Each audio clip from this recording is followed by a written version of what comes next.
하나님께서 아브라함에게 하셨던 이 약속이 이제 저와 여러분들이 믿고 있는 이 기독교의 시작이라고 볼 수 있습니다. 하나님께서 여러분들에게 약속하신 건 뭐냐면, 여러분들이 우상 숭배하고 스스로 하나님에게서 벗어나서 사는 그 삶을 벗어나면은 하나님께서 여러분들을 통해 천하 만민, 땅의 모든 족속이 복을 받게 될 것이다 라는 거죠.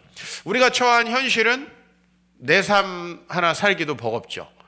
이 당시의 수메르 문명, 아브라함이 떠나온 그 수메르 문명에서부터 지금 21세기의 대한민국까지 우리 모든 형제 자매들은 가족 하나 부양하고 나 하나 살기에도 힘든 삶을 살아가고 있습니다.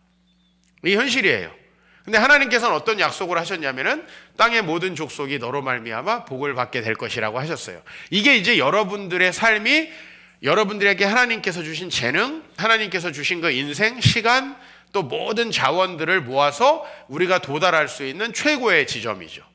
그죠? 그러나 이 지점에 모든 사람이 도달하는 것은 아니죠. 그래서 여러분들이 이 지점에 도달할 수 있는 자격을 얻었다는 거에 대해서 감사하고, 이제 이 지점에 도달할 수 있을 거라는 그 확신을 가지고 이제 여러분 각자에게 주시는 하나님의 비전에 충실할 때 성경은 분명히 우리가 그런 삶을 살 수 있다라고 이야기를 합니다. 오늘 우리가 이제 윌리엄 캐리를 뭐라고 보통 부르냐면 현대 선교의 아버지라고 부릅니다. 음악의 아버지 누굽니까? 바흐잖아요. 그죠? 이 정도의 버금가는 인물, 사실은 바흐보다 훨씬 더 위대한 인물이 캐리죠. 그러나 이제 여러분 캐리를 지금 보셨지만은 구두 수성공이었습니다. 당시에 이 유럽 사람들은요, 외국어를 왜 배웠냐면 내가 이만큼 교양이 있다라는 것을 가르쳐 주려고. 제가 지난번에 여러분에게 보여드렸던 이제 안나 까레니나 영상이 있었어요. 그죠? 이 안나 까레니나에 보면 러시아 귀족들의 삶이 나옵니다. 러시아 귀족들은 일부러 평소에도 프랑스어를 썼어요. 왜? 내가 유식하고 훌륭한 귀족이라는 걸 보여주려고. 선교와 전혀 상관없어요. 영국도 마찬가지입니다. 영국 귀족들이 프랑스어를 사용하는 것은 자신들이 이만큼 교양이 있다. 근데 윌리엄 캐리는 그렇게 높은 귀족이 아니었어요. 그 증거가 뭐냐면 구두수성공이라는 직업을 갖는 거죠. 이 유럽 사람들은 귀족일수록 일을 안 하고 귀족일수록 놀아야지 된다라고 생각을 했어요. 그런데 이 윌리엄 캐리는 구두수성공으로 있으면서 하나님을 만나죠. 그리고 이제 이 사람 마음속에 나를 통해 땅의 모든 족속이 복을 받을 것이라는 확신을 갖습니다. 그리고 이제 윌리엄 캐리가 자신의 재능을 가지고 그 베스트를 다하게 되는데, 어렸을 때부터 윌리엄 캐리는 좀 언어적인 재능이 있었어요. 그래서 이제 인도에 가서 수백 개의 그 부족 언어들 중에서 그 메이저 언어로 한 40개 정도 성경을 번역하고요.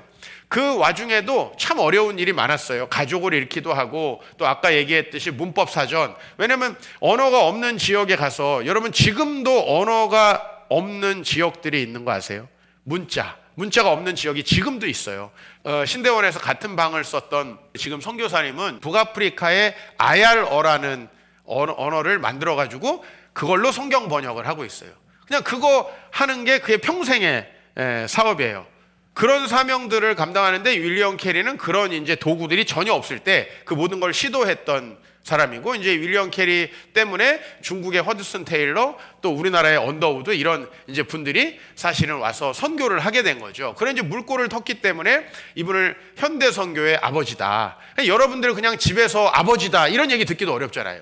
훌륭한 아버지다, 우리 이 얘기 듣기도 굉장히 어렵잖아요. 그렇죠? 근데 현대 선교의 아버지다, 우리 앞에다가 뭐 하나 붙이는 거 얼마나 어렵습니까? 그렇죠? 근데 하나님이 우리에게 약속하시는 건 뭐냐면, 여러분들이 비전에 이끌리는 삶을 살아가면 거기까지 도달한다는 거죠. 그거를 목사님이니까, 뭐 누군가 저 사람은 금수저로 태어났으니까. 제가 너무 놀라운 건 뭐냐면은, 제가 지금까지 저의 이제 우리 2로 입양하는 스토리의 동영상을 한 120만 명 정도가 봤어요. 근데 제가 연락을 많이 받았어요. 입양을 원하는 사람들은 하나같이 돈이 없는 사람들이었어요. 제 주변에 몇 명을 입양해도 충분히 국가에서 통과시켜 줄 만큼 좋은 직업과 많은 수입을 가지고 계신 분들이 많아요. 근데 그 분들은 단 한 명도 저에게 입양에 대해서 문의하지 않았어요. 저에게 문의하시는 분들은 다 돈이 없고 이 국가에서 이것을 허가해 줄지 불투명한 그런 분들인데 그 분들은 새로운 생명을 살리겠다고 해요. 뭘 얘기하는 거죠? 객관적인 조건, 즉 여러분들이 이 말씀 속에서 볼 수 있는 건 마치 내가 큰 부자로 태어나서 아니면 많은 부를 소유해서 다른 사람들에게 뭐 좀 나눠주거나 아니면 내가 엄청나게 크게 사업에 성공해서 뭐 그 부를 가지고 사회에 뭐 환원하거나 이런 여러분들은 무슨 주커버그 뭐 이런 걸 생각할지 모르겠어요. 그런데 이 말씀을 우리 신약적으로 번역한 말씀이 오늘 여러분들이 읽은 말씀이에요. 마태복음 28장 우리 다시 한번 읽겠습니다. 시작. 그러므로 너희는 가서 모든 민족을 제자로 삼아 아버지와 아들과 성령의 이름으로 세례를 베풀고 내가 너희에게 분부한 모든 것을 가르쳐 지키게 하라. 이 말씀이에요. 즉 하나님께서 구약 아브라함을 통해서 그 약속하신 것들이 신약에서 이제 구체화되는 것은 뭐냐면 세상 모든 사람에게 주님을 전하고 그들이 하나님의 말씀을 따라 살게 하는 거예요. 이렇게 되면 여러분들이 이제 급 실망해요. 창세기의 그 말씀을 가지고는 굉장히 기대하고 내가 큰 부자가 돼서 나눠주고 내가 높은 자리에 올라가서 다른 사람들에게 뭔가 선한 일을 하고 우리 이렇게 생각을 하지만 실제로는요 높은 자리에 올라가서 많은 걸 갖고 있는 사람들은 단 한 명도 저에게 연락 오지 않는다는 거예요. 이해가 가시죠? 왜 이 세상이 많은 것을 가지고 부유해지지만은 행복해지지는 않는지. 그죠? 로날드 사이더라는 사람이 쓴 책이 있어요. 가난한 시대를 사는 부유한 그리스도인. 즉 그리스도인이 의외로 부유하게 되고 이 사회가 많은 부를 축적하게 되면은 그것이 가난한 사람들에게 흘러가는가? 그렇지 않다라는 거예요. 더 고상한 취미를 위해서 더 많은 누림을 위해서 가지. 그래서 저에게 그 문의를 하신 분들에게 제가 참 안타까운 게 뭐냐면은 이제 그분들이 경제적으로 이 아이를 부양할 수 있다라고 충분히 저는 생각이 들거든요. 근데 국가에서는 그걸 인정을 안 해줄 수 있을 만한 분들만 저에게 입양을 상담한다는 거죠. 그래서 여러분들 잘 생각해야 돼요. 이 두 가지 말씀을. 왜 우리가 그리스도를 전하는 게 복인가? 첫 번째로는 여러분들이 이 그리스도를 전하고 그분의 이름으로 다른 사람에게 세례를 주고 그 분부한 것을 가르쳐 지키게 하는 이 비전을 여러분이 갖는다면 여러분들은 이미 그 혜택을 엄청나게 누렸을 것이라는 거죠. 제가 이 사역을 정말 열심히 지치지 않고 그리고 때로는 힘든 일도 있지만은 힘들지 않게 이렇게 견디고 버틸 수 있는 거는 제가 능력이 있거나 아니면 저는 체력이 좋거나 그게 아니라는 거예요. 주변 사람들이 목사님 체력이 되게 좋다고. 제가 지지난주에 우리 이루를 데리고 에버랜드에 갔어요. 가는데 지치더라고. 무슨 얘기인지 아시겠죠? 우리 아내가 도착해가지고 힘들어요. 나 아무것도 한 게 없이 차만 몰고 도착했는데 내 표정이 벌써 힘든가 봐요. 가가지고 이제 아이가 뭘 타는데 30분 기다려야 된대. 난 그냥 진짜 승천할 것 같아. 그 표정 우리가 아내가 읽죠. 다행히도 내가 이 평생에 이것을 계속하지 않아야도 된다는. 우리 시은 지민 재현이 데리고 한 번 갔고 이루 데리고 한 번 갔고 당분간 갈 예정이 없으니까 결혼해가지고 19년 동안 딱 2번 갔으니까 뭐 앞으로도 한 30번 정도 요 정도만 가주면 되니까. 여러분 제가 왜 그 일에 지치냐면 저는 그 일을 능동적으로 하지 않아요. 제가 만약에 가서 이 아이가 정말 환상의 나라 에버랜드를 경험할 수 있게 막 이 아이를 막 이럴 때는 저도 신나요. 뒷부분에 뜻하지 않게 참 놀이기구는 전 너무 재미없어서 하나도 안 탔어요. 그리고 딱 하나 아기를 안고 회전하는 걸 탔다 어지러워가지고 다음 날까지 굉장히 힘들었어요. 그거 뭐 돌기만 해 왜 이렇게.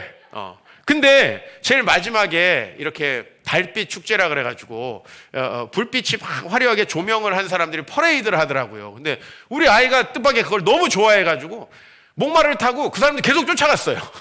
그 사람들 갈 때 계속 저기 멀리까지 쫓아갔어요. 그땐 내가 얘를 태우고 막 이걸 보여줘야 된다는 생각에 막 쫓아가니까 안 힘든데 제일 힘든 게 언제냐? 30분을 기다려야 된다는 거. 그죠? 우리 아내가 줄 서고 저는 밖에서 이제 이 30분 동안 뭘 해야 되나? 근데 좀 앉아서 쉬려고 그러면 과자 갖고 와. 그래가지고 과자 가야 돼. 이런 수동적인 삶이 너무 힘들더라고요. 근데 제가 왜 제가 하는 사역에 있어서만큼은 지치지 않을 수 있는가? 제가 잘 생각해 봤더니 윌리엄 캐리를 보면서 답을 얻었어요. 그게 하나님이 나에게 주신 비전이고 그 일을 할 때는 내 가슴이 뛰고 그 다음에 그 일을 할 때는 내가 힘든 걸 모르는 거예요. 여러분, 우리 형제님들 진짜 자기가 좋아하는 취미 막 와이프 간섭받지 않는 곳에서 막 할 때 어때요? 힘들어요? 막 내가 유튜브를 5시간 봐가지고 너무 지친다? 예? 내가 막 낚시를 막 하루 종일 했더니 막 피곤해가지고 미치겠다? 그런 분들 없어요. 내가 그 너무 좋은 것, 우리 형제들 같이 가서 축구하면 너무 표정이 밝고요. 얼마나 말들처럼 열심히 뛰어다니는지 몰라요. 근데 여러분들이 집에 가가지고 아이 좀 안아줘. 그러면 막 완전 우거지상이 되죠. 여러분, 우리가 그 어떤 일이라도 힘들기 때문에 객관적으로 지치는 게 아니라는 걸 알아야 돼요. 우리 삶의 자세를 결정하는 것은 내가 무엇을 바라보고 있는가. 윌리엄 캐리가 7년 동안 일했는데 개종자가 한 명 없었죠. 그죠? 구두수성공으로 경제적인 여유가 있고 뭐 어디를 갈 수 있는 그런 귀족도 아니었습니다. 게다가 이곳에 가서 열심히 이제 나라들의 말을 연구해가지고 문법책, 단어장 이런 걸 만들고요. 그 다음에 그걸로 성경을 번역할 수 있는 기초 작업을 해놨는데 화재로 불이 싹 타서 날아갔죠. 그죠? 여러분도 우리가 뭐 하나 하다가 날아가면 얼마나 허무합니까? 근데 윌리엄 캐리 그 어떤 상황에서도 포기 안 주고 끝까지 갑니다. 그 힘은 도대체 어디서 나올까요? 그건 바로 비전에서 나온다는 겁니다. 제가 오늘 아침 일부 예배 때 이 안에서 이제 영상으로 설교하기 전까지 찬양 보고 있는데 갑자기 제 기억이 40년 전으로 돌아가는 거예요. 제가 40년 전에 어디 살고 있었냐면 바로 교회 뒤에 살고 있었어요. 예? 여기 이 예배당이 전체가 우리 뒤에 목양실까지 천막이었고 그중에 이렇게 한 칸을 막아가지고 합판으로 막아가지고 여기다 커튼을 해서 여기는 강단이고 그 뒤에가 우리 집이었어요. 여기서 하는 모든 게 들리잖아요.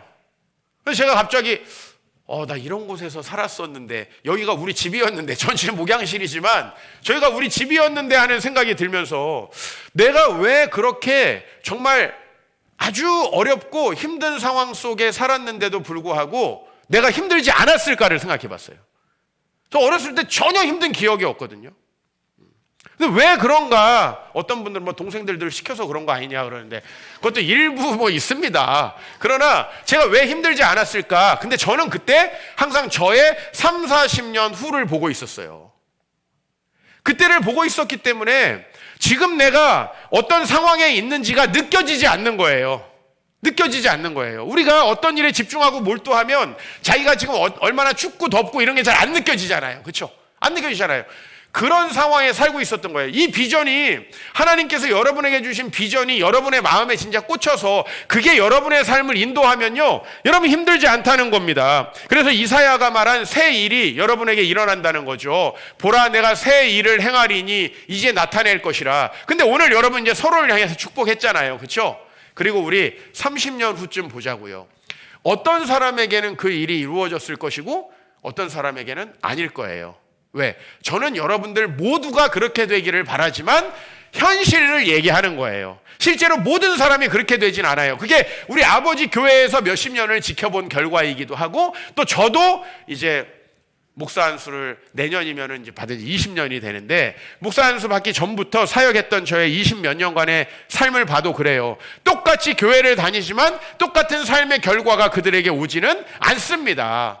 왜 그러냐면 이 여호와께서 행하시는 새 일, 광야에 길이 나고 사막에 강이 나는 그 일은 누구에게 이루어지느냐? 그 하나님의 비전을 쫓아서 끝까지 간 사람에게 이루어진다라고 하는 겁니다. 그래서 저는 여러분들 오늘 비전을 따라 사십시오 이렇게 여러분을 강요하는 게 아니라 비전을 따라 살지 않는 사람의 삶이 얼마나 힘들고 불행한가라는 이야기를 해드리고 싶은 거예요. 오늘 제가 지지난주에 얘기했던 창의력 주식회사라는 책이 있죠. 그 책에서 비전을 갖고 있는 사람은 어떻게 살아가는가 하는 거에 대해서 이렇게 나와 있어요. 근데 여기에 얘는 이제 경찰의 예가 나와 있어요. 자신의 일을 소명으로 아는 경찰은 그저 순찰만 하지는 않는다.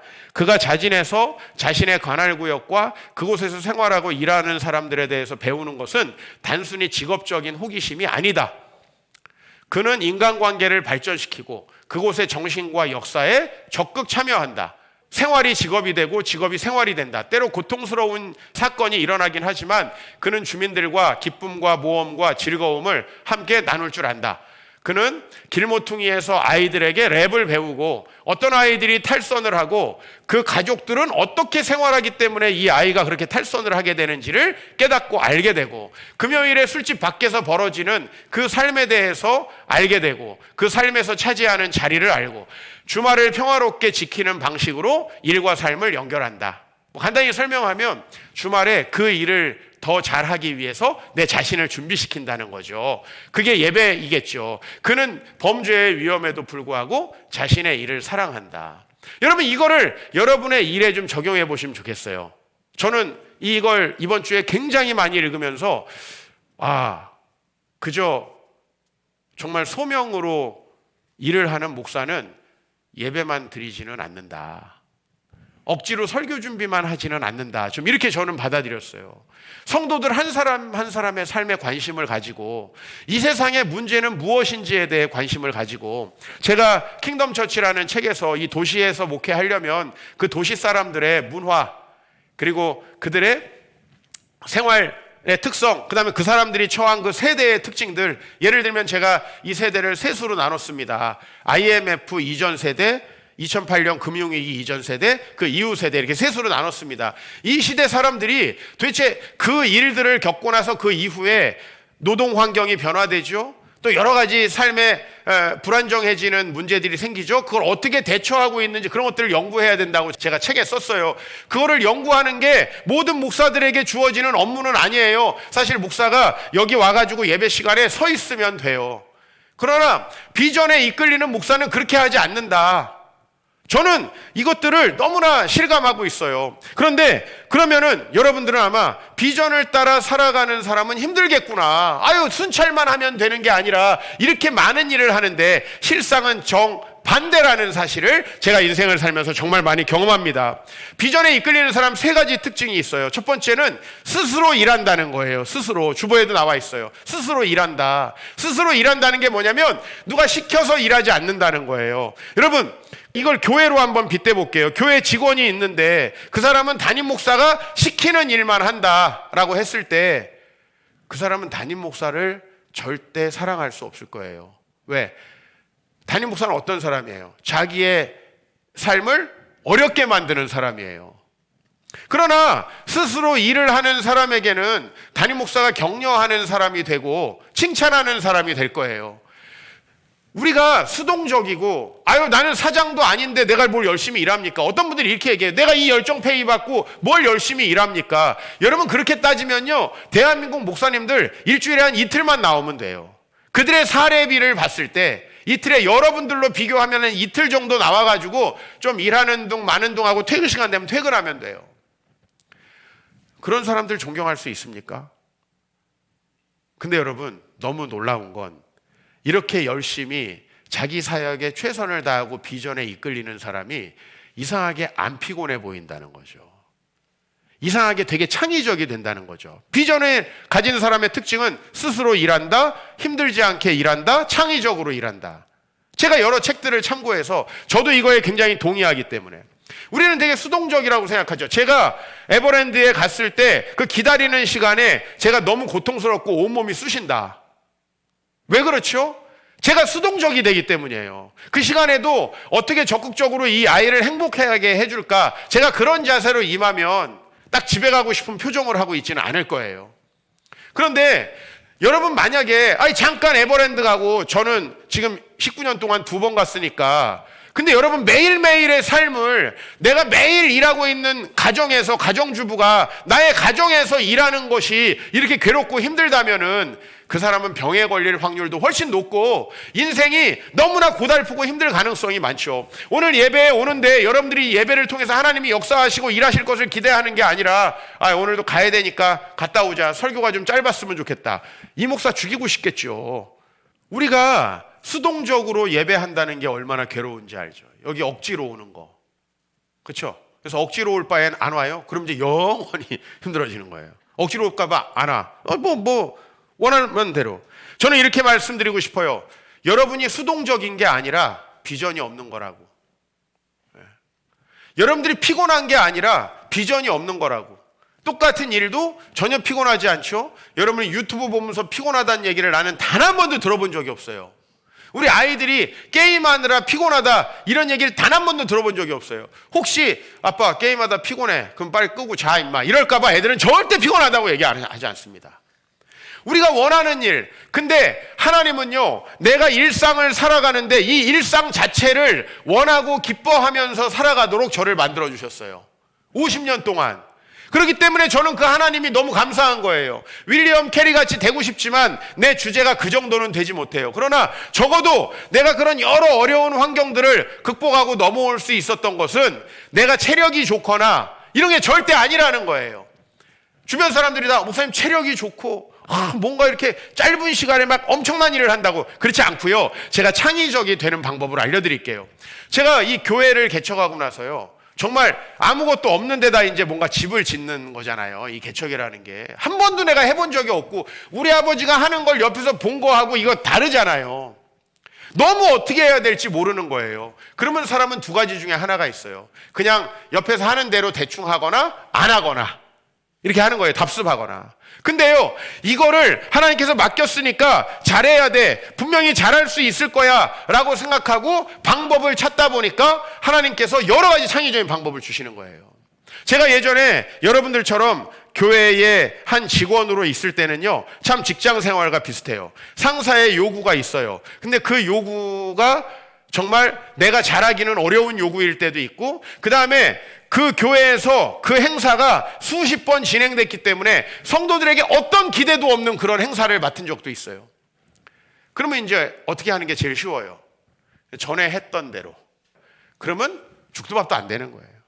근데 하나님이 맡기셨으니까 뭔가 뜻이 있을 것이다 하고 고민하다 보면 남들이 생각하지 못한 지점에 하나님께서 저를 데려다 놓으시는 걸 발견하셨어요. 제가 개척을 포기했으면 교회를 세울 수가 없죠. 근데 재미도 없었을 거예요. 저는 굉장히 익사이팅했고 재미있었고, 그리고 우리 교회가 개척한 지 8년 되어서 잡지에 소개될 때 창의적 목회를 하는 교회로 소개가 됐어요. 창의적 목회를 하는 교회로. 되게 신기하죠. 저는 되게 창의적이지 않거든요. 첫째고 기독교인이고 보수적이에요. 저는 굉장히 창의적이지 않아요. 이 사회의 대부분의 새로운 아이디어들에 대해서 저는 시큰둥하는 사람이에요. 그런데 목회자 잡지를 기획하는 사람의 눈에 보기에는 저희 교회가 굉장히 창의적인 사역을 하고 있다는 거예요. 그건 어디서 나왔냐면 하나님께서 저를 이끌어 주시는 비전에 따라서 제가 포기하지 않고 갔기 때문이라고 생각이 들어요. 그래서 참 감사한 생각이 들었어요. 우리 이재철 목사님의 비전의 사람이라는 책에 이런 내용이 나와요. 비전이란 눈에 보이지 않는 것을 볼 수 있는 통찰력입니다. 위대한 비전의 시인이란 위대한 통찰력을 지닌 시인을 일컫습니다. 따라서 비전을 지닌 자의 시선은 언제나 오늘을 뛰어넘어 보다 먼 곳을 향해 있습니다. 동시에 자신의 시선이 맞닿아 있는 그곳에 자기 자신을 맞추기 위해 애쓰고 노력하는 사람입니다. 지금 내가 가난하고 힘드니까 이 현실을 어떻게 바꿀까 이걸 고민하는 게 아니라 미래에 하나님께서 나를 천하만민의 복의 통로가 되게 하신다고 했으니까 거기에 나를 맞추는 거죠. 저는 천하만민의 복의 통로가 된다는 걸 어떻게 개인적으로 받아들였냐면 하나님께서 온 세계에 다니며 말씀을 전하게 하신다로 저는 받아들였어요. 왜? 나는 목회자의 비전이 있었으니까. 그러나 이게 여러분 모두에게 목회자의 비전을 요구하는 게 아닙니다. 너희는 가서 모든 민족을 제자로 삼아서 아버지와 아들과 성령의 이름으로 세례를 주고 내가 너희에게 분부한 모든 것을 가르쳐 지키게 하라는, 목회하고 선교만 하라는 게 아니에요. 오늘이 무슨 날인지 아세요? 네, 오늘은 종교개혁 기념주일이에요. 10월 31일. 근데 이 종교개혁자 중에 우리가 지금 가지고 있는 신앙의 근간을 만든 사람이 칼빈이라는 분이죠. 그죠? 근데 칼빈이 유럽 사회를 너무나 크게 바꿔놨다라고 해서 칼빈은 일반 사회학에서 경제학에서도 많이 다루는 인물이에요. 근데 이 칼빈이라는 사람이 무엇으로 그러면 유럽 사회를 바꿨냐? 따라합시다. 직업 소명론. 이게 뭐냐면 모든 직업이 그것이 혹시 매춘이나 그것이 술을 제조하고 판매하는 일이나 이렇게 인류에 도움이 되지 않는 그런 일들이 아니라면 하나님께서는 그 모든 사람에게 주신 직업을 다 목회의 일처럼 소명으로 주신다는 거예요. 그 모든 직업이 소명이라는 거예요. 이것이 유럽 사회를 바꿔놓은 거예요. 그죠? 유럽이 이 동서양의 문화를 연구하는 많은 학자들의 강의를 들어보니까 적어도 15세기까지는 동양이 더 앞섰다는 거예요. 해양술도 중국의 정화라는 사람이 항해했던 거 잘 아시죠? 그 선단이 무슨 콜럼부스 뭐 이런 사람들과 비교가 안 될 정도로 크고 항해술이 발달했다는 겁니다.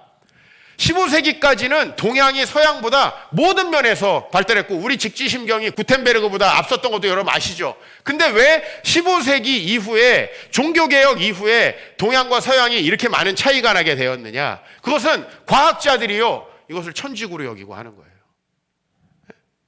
의사들이요 이걸 천지구로 여기고 하는 거예요. 선교사들만 천지구로 여기는 게 아니라 심지어는 가정에서 자녀를 키우는 사람도 모든 유럽인이 그랬다는 거 아닙니다. 이 윌리엄 캐리가 인도를 선교할 때 대부분의 유럽인들은 돈 벌려고 눈이 벌게 가지고 동인도 회사 만들어 가지고 많은 물자들을 실어가고 노동력을 착취했어요. 여러분 이런 것들을 같이 보실 수 있어야 돼요. 그렇다고 해서 유럽 사람이 모두 다 그랬느냐? 그렇지 않죠. 지금 대한민국에도 기독교인은 소수지만 그 소수가 놀라운 일들을 하고 있다는 사실을 여러분이 꼭 기억해야 돼요.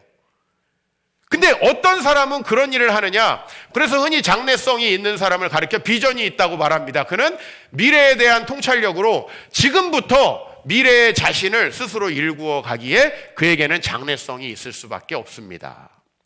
그 사람은 이제 방자해지지 않는다는 거예요. 비전이 없다는 건 그의 시선이 지금 이 목전에 머물러 있다. 그런 사람은 눈에 보이는 대로 기분 내키는 대로 감정대로 욕구대로 이거 하고 싶어 저거 먹고 싶어 추워 더워 이렇게 하면서 내 당장의 육신이 요구하는 것들을 하면서 가기 때문에 오만방자해지지 않을 도리가 없다. 무엇이 여러분의 삶을 하드캐리 합니까? 하드캐리가 게임 용어잖아요. 나는 이번 주에 이제 그 사전에서 여러 부분 찾아봤어요. 그랬더니 이게 여러 사람이 게임을 하는데 어떤 한 사람 진짜 실력 있고 열심히 하는 사람이 나머지 팀원들을 다 이끌고 게임에서 승리하게 하는 것을 하드캐리 한다고 하더라고요. 근데 여러분의 삶에 여러 요소들이 있어요. 여러분을 진정으로 성공으로 이끄는 요소들.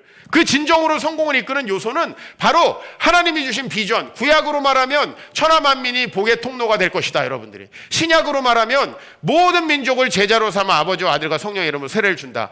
여러분 거기에 제일 먼저 기초가 되는 게 뭐예요? 여러분들이 자녀를 키울 때 하나님의 비전으로 자녀를 키우는 거예요.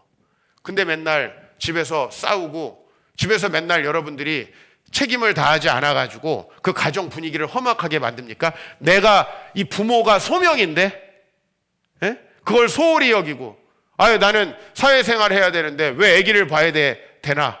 여성의 자기 신체권이 중요한데 이런 페미니즘 사상에 물듭니까? 아니라는 거예요. 하나님께서 나에게 그 소명을 주셨기 때문에 그 소명에 맞춰서 살아간다는 거예요. 우리 자녀들은 천하만민의 복의 통로가 될 거야. 그러므로 나는 지금 이렇게 우리 자녀들을 바라보고 키울 거야 라고 하는 거죠. 여러분 바로 그렇기 때문에 방자해지지 않는다는 것이죠. 여러분 그래서 저는 단언코 말씀드릴 수 있습니다. 비전이 여러분의 인생을 하드캐리한다. 그러므로 여러분이 지금 관심 가져야 될 것은 나는 그래도 목사님 현재의 삶에 최선을 다하고 있어요. 제가 그 면에서는 여러분 존경합니다. 여러분들 어느 한 분도 오만방자하게 사는 분들이 없어 보여요. 내가 현실에 최선을 다한다는 의미에서 우리 교회 성도님들 정말 성실하고 열심히 삽니다. 근데 여러분이 뭘 점검해야 되냐면 나는 지금 주어진 일에 최선을 다한다가 아니라 무엇이 내 삶을 이끌고 있는가를 보셔야 된다는 거예요. 하루하루 내가 오늘 무슨 일을 해야 되니까 그 업무를 마치고 수동적으로 빨리 마치고 퇴근하고 야근 생기면 짜증나고 이런 식의 일이 아니라 무엇이 나를 이끌고 가고 있는가, 내 삶의 동기가 무엇인가. 그럼 여러분 특징이 있어요. 굉장히 능동적으로 일하게 되어 있고 여러분이 하는 일에 쉽게 피곤을 느끼지 않게 되어 있고 그리고 여러분 굉장히 크리에이티브해진다는 거예요. 하나님께서 사막에 강을 내시는데 그러면 이게 얼마나 창의적이고 놀라운 일이에요. 사막에 강을 내실 걸 믿고 가는 사람만 사막에 강이 나는 걸 경험할 수 있다는 거예요. 하나님을 믿고 요단강을 건너는 사람만 요단강이 건너는 걸 체험할 수 있다는 거예요. 제가 하는 어떤 일도 제가 준비되고 환경이 되어서 한 일은 없어요. 그러나 그 길을 가라고 하신 주님을 믿고 가면 그 길이 열리는 것이죠. 그래서 저는 여러분들이 오늘 정말 최선을 다하고 있는가를 질문하는데 너만의 명작을 그리라는 이 책에서 한 대목을 좀 발췌해서 여러분에게 말씀드리고 싶어요. 어떤 아버지가 아들에게 마당을 치우라고 했어요. 풀도 치우고 여러 가지 것들을 치우다가 이 아이가 이제 큰 돌이 있는데 이걸 아무리 자기가 힘써 치우려고 해도 안 돼가지고 그거는 치우지 못하고 아버지에게 가서 다 치웠습니다고 했어요. 아버지가 야, 저 돌은 뭐니? 그랬더니 저건 너무 무거워서 내가 여러 가지 방법을 써봤는데도 안 돼서 못 치웠습니다. 야, 정말 너 내가 할 수 있는 걸 다 해봤니? 다 했습니다. 아버지가 마지막으로 하신 말씀이 이거예요. 나한테 도움을 청하지 않았었잖아. 왜 나한테 충분히 다른 방법이 있잖아요. 아버지, 이건 도대체 내가 어떤 방법을 써서도 옮길 수 없어요. 아버지께서 좀 도와주시면 좋겠어요. 해서 그 일을 할 수 있죠. 그러니까 우리는 대부분 여기까지라는 거예요. 내가 생각할 때 내 계산으로 내 안정을 파괴하지 않은 상태에서 할 수 있는 최소한의 것들을 하고 그리고 다 했다고 얘기하는 거예요. 야고보서 1장 5절 말씀을 같이 읽으면 좋겠습니다. 너희 중에 누구든지 지혜가 부족하거든 끝이다. 모든 사람에게 후히 주시고 꾸짖지 아니하시는 하나님께 구하라. 그리하면 주시리라. 여기에 벌써 창의성이 있어요. 하나님이 나에게 주신 직업을 소명으로 여기고 여러분 내 직업은 도저히 하나님이 주신 소명이 아니라 그러면 빨리 바꾸셔야 됩니다. 우리 청소년들, 우리 청년들 아직 시간 많죠? 지금 바꾸셔야 됩니다. 왜냐하면 그 일을 하면 여러분 별일을 하지 않아도 항상 피곤할 것이고 조금만 움직여도 몸에 젖산이 엄청나게 쌓일 거예요. 그거는 우리의 건강에도 너무너무 좋지 않아요. 우리 삶을 장기적으로 봤을 때 하나님이 내 마음을 이끄시고 근데 여러분들 그렇게 생각하겠죠. 난 가슴 뛰는 일이 없어요. 여러분 가슴 뛰는 일은 대부분 내가 할 수 있는 영역의 요 바깥에 있어요. 그렇기 때문에 우리는 포기하는 거예요. 하나님이 도와주실 거라고 생각하고 그 일을 하는 게 아니고 내가 목회하면서 안타까운 게 뭔지 아세요? 저는 제 인생에 정말 중요하고 힘든 일이 있을 때는 항상 교회 예배가 없을 때도 나와가지고 매달리고 기도했어요. 평신도 때. 근데 우리 교회에서 정말 저보다 더 절박하고 힘들고 어려운 상황에 있는데 정규 예배 시간이나 기도회 시간에도 안 나오세요. 난 이게 너무 안타까운 거예요. 기도에 나온다고 문제 해결된다는 말씀을 드리는 게 아니에요. 여러분의 자세를 이야기하는 거예요. 최선을 다하셨습니까? 여러분이 할 수 있는 걸 다 하셨습니까? 혹시 여러분의 지혜까지만 하고 여러분의 능력까지만 하고 멈춘 거 아닌가요? 방법이 정말 없나요? 하나님의 놀라운 일을 우리가 감당할 때는요, 방법이 충분히 있다라는 것을 제가 여러분들에게 말씀드리고 싶어요. 그리고 이제 무엇이 나를 이끌고 가는가? 내가 혹시 다른 사람들이 이렇게 살으라고 하니까 다른 사람들이 이렇게 하면 돈을 벌고 안정된다고 하니까 거기에 귀 기울이면서 살지 않았는가? 오늘 생각해 보셔야 합니다. 그리고 여러분에게 주어진 일들을 내가 왜 이 일을 해야 돼? 나는 왜 독박육아를 해야 돼? 저도 독박육아의 기억이 있어요. 우리 아내가 21살 때 저를 만났습니다. 그 어린 나이에 버킷리스트가 얼마나 많겠어요. 나중에 뭘 하고 싶어? 가끔 이렇게 물어봐서 우리 아내가 하고 싶은 일들을 이렇게 제가 기억을 했어요. 그 중에 하나가 선교지에 가서 봉사해보고 싶다는 일도 있었고 또 그 중에 하나가 입양을 하고 싶다는 것도 있었어요.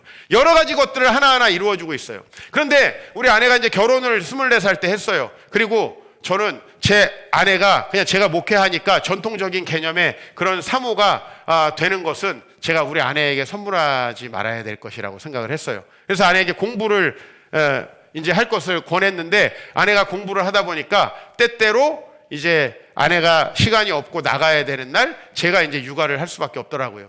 어느 날 이 세 녀석이 우리 애들이 워낙 터울이 적잖아요.